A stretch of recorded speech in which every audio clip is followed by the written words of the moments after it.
Welcome to Kriti funny and healthy activities. ఈరోజు మనం అందరికీ ఇష్టమైన మిర్చి బజ్జీ చేస్తాం కదా, అది ఎలా చేయాలో తెలుసుకుందాం. ఫస్ట్ ఫ్రెష్గా ఉన్న బజ్జీకాయలను తీసుకుని వాటిని ఇలా హాట్ వాటర్లో ఒక 5 మినిట్స్ ఉడికించుకోవాలి, పచ్చివాసన పోయే వరకు.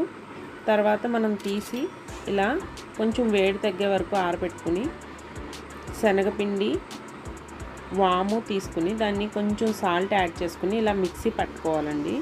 మిక్సీ పట్టుకున్న దాన్ని జస్ట్ ఇలా ఇందాక ఉడికించిన మిర్చి బజ్జీకి స్టఫ్ చేసుకోవాలి. తర్వాత 1 కప్పు శనగపిండి, కొంచెం కారం, ఉప్పు, బేకింగ్ సోడా ఒక హాఫ్ స్పూన్ వేసుకోవాలి. దీన్ని జస్ట్ వాటర్ యాడ్ చేసుకుంటా కలుపుకోవాలి. ఒకేసారి వాటర్ అయితే యాడ్ చేయకూడదు, జస్ట్ స్లోగా వాటర్ పోసుకుంటా కలుపుకోవాలి. ఇది చూస్తున్నారు కదా, ఇలా కలుపుకోవాలన్నమాట.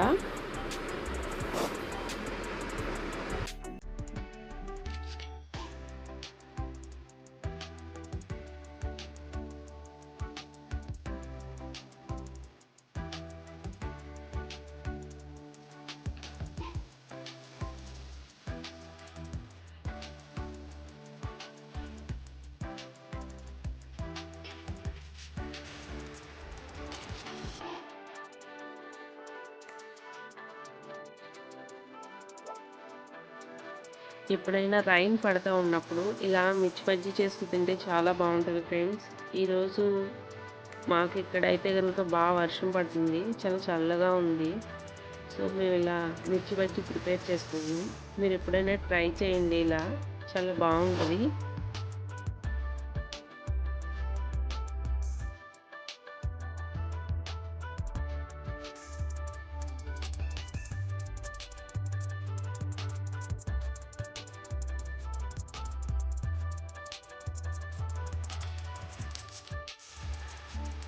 చూసారుగా ఫ్రెండ్స్, ఫైనల్గా ఈ పిండిని మనం ఇలా కలుపుకోవాలి. ఇలా కలుపుకోవటం వల్ల మనకి బజ్జీ వేసేటప్పుడు పిండి బాగా పడుతుంది అన్నమాట.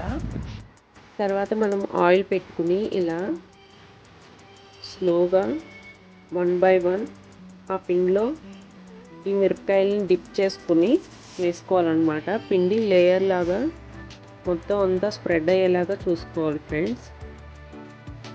చూస్తున్నారు కదా, ఇలా వేయాలన్నమాట. లేయర్ అప్పుడు బాగా పడుతుంది అన్నమాట బజ్జీకి. స్లోగా పెట్టుకోవాలి. మిర్చి బజ్జీ ఎప్పుడైనా ఫ్రై చేసేటప్పుడు గ్యాస్ మట్టుకి చాలా సిమ్లో పెట్టుకుని వేయించుకుంటే అప్పుడే చక్కగా లోన్ కూడా ఉడుకుద్ది అన్నమాట. సో ఇలా మనం ఫ్రై చేసుకోవాలి వీటిని.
చూసారుగా ఫ్రెండ్స్, ఇలా మనము గోల్డెన్ కలర్ వచ్చే వరకు ఫ్రై చేసుకోవాలి వీటిని.